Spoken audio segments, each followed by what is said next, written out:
Hello students, welcome to Dr. B.R. Ambedkar Open University. I am Dr. Sonal Mobar Roy and today we will be talking about the course Social Issues, Policies and Development. We will be looking at block 5 which focuses on contemporary concerns related to social and human development. Unit 14 that talks on overview of human development reports with special reference to India. Herein, this whole course is part of Sociology UG second year, semester 3. So, we have already talked about the issues related to exclusion and inclusion and how the whole idea is to have better quality of life for the marginalized. For the same perspective, it is essential to understand the documentation of these indicators and factors which is done by the human development reports. The first human development report was introduced in 1990. The focus had shifted from economic growth to human well-being. The whole perspective from GDP and GNP had started to make a paradigm shift towards human welfare. The idea of people's skills, capabilities, dignity, better access, social justice were now part of this focus, and the whole idea was developed by Mehboob ul Haq and influenced by Amartya Sen's capability approach. The human development emphasizes expanding people's choices, capabilities and opportunities. People should have the right platform to be able to voice their concerns, to be able to share their issues without any shyness, without any hesitation.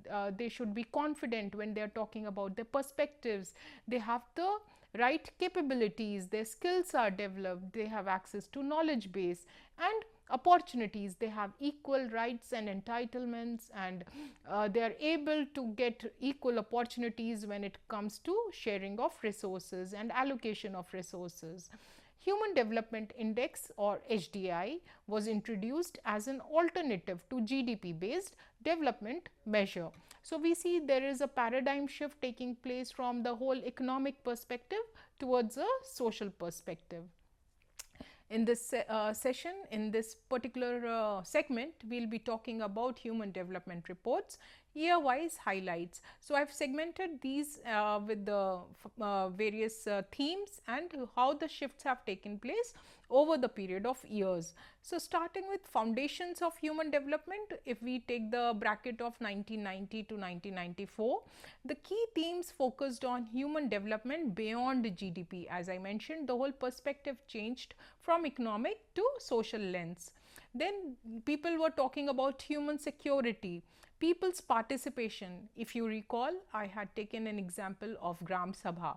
So, people's participation, people should have irrespective of their gender, age, education background or social class, they should be able to participate in the whole community development, in ideation, in sharing of their issues, voicing their concerns. So, people participation should be there, their dignity should be acknowledged, and financing development. So, there is a financial angle to the whole point as well when it comes to human development. So, the first few years the focus had been on developing these, and the core shift was development was seen as expanding people's choices, freedoms and capabilities, the whole idea that is propagated by Amartya Sen. So, if you have read about the capability approach, he talks about how people should have equal rights to their building of capabilities and making choices. They should have enough opportunities to be able to make a choice. So, this bracket focused on these key themes. Then, if we look at the bracket from 95 to 99, the whole idea was to talk about inclusion, poverty and gender, and the key themes included gender inequality, poverty eradication, consumption inequality and globalization with a human face. So, the whole idea of welfare had taken place, the whole welfare perspective was in focus, and people were talking issues about issues related to gender inequality. So, we come from a very patriarchal society, and there are various hindrances for the fairer sex to move up the social ladder. So, we have to talk about gender inequality and how certain interventions and if you recall, I had talked about the self-help groups, how they have been instrumental in bringing gender equality, how they have led to women becoming more empowered, acting as agents of change. So there was this focus here. And consumption inequality, there was a wide gap between the haves and the have-nots. So this whole bracket focused on inclusion of all the people, of all the marginalized sections, and reducing the consumption inequality. The core shift was focus moving from economic growth to equity and social justice. Next, we see the bracket from 2000 to 2004, wherein the talk was about rights, democracy and technology. That was also the time of IT boom, and there was technological intervention. So the key theme were including human rights and development, democracy and governance, technology and inequality, cultural liberty and identity. And the whole core shift was development linked with rights, participation and inclusion. So there were IT interventions. There was, if you recall, after this bracket we had the Manrega program coming in. So there was talk about grassroots level development, people having democratic rights, IT interventions in place for better development of the people. So the whole gamut of development was on shifting the whole idea towards rights, participation and inclusion. Next, we see the bracket of 2005 to 2011, wherein the idea was to talk about global challenges and sustainability.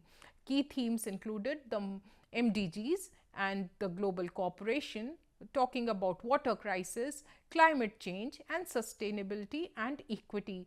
These are some of the themes that are still talked about, though we have moved on from MDGs to SDGs and now LSDGs. So the core shift here was human development connected with environmental sustainability and global inequalities. If you look at these reports, they have been talking about how not only individual capabilities are built, they have good skills and knowledge base, but also addressing issues regarding sustainability, sustaining about the resources that we have, to talk about the global inequalities and how can we address these through human development indicators. Lastly, if we look at the bracket of 2013 to 2016, the whole idea was to talk about vulnerability, work and global south. The key themes included rise of the global south, vulnerability and resilience, work and human development for everyone. So herein we had an all-inclusive approach, and the core shift was to emphasize on inclusive, sustainable and universal human development. So these were certain reports that talked about human development indicators, how the shift had taken place from economic perspective to the welfare perspective. Then what are the major contributions of these human development reports? They shifted focus from GDP to people-centered development. They brought in a soft angle to the whole idea, to the whole perspective of development. They introduced the Human Development Index. The index was linked with rights, equality, participation, sustainability.